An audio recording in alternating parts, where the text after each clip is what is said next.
पालकचं भजी बनवूया. त्यासाठी पालक शेतातनं आणली आहे. पालक, बेसन, मीठ, सोडा, ओवा, जिरे घालून तिंबूया.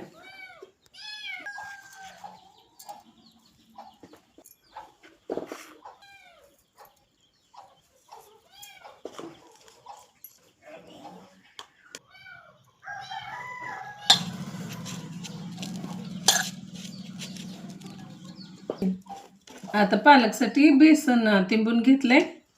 आता भजी तळू. भजीसाठी तेल ओतूया. पालकची देठ काढून घेतली तशी पानं. आता तळू. आधी तळून बघू. पान बेसन मध्ये घालूया, म्हणजे असं बुडवून तळून घेऊ.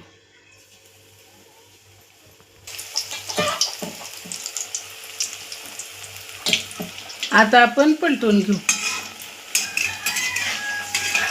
पालक भजी बघा.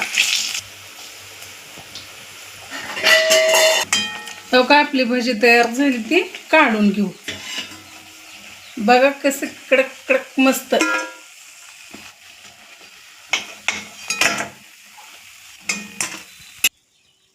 ओ भजी कसं झालीत बघा पालकचं. वास तर लय छान यायला लागलेला. बघतो कसं लागते खाऊन. कुरकुरीत मस्त लागते, एक नंबर.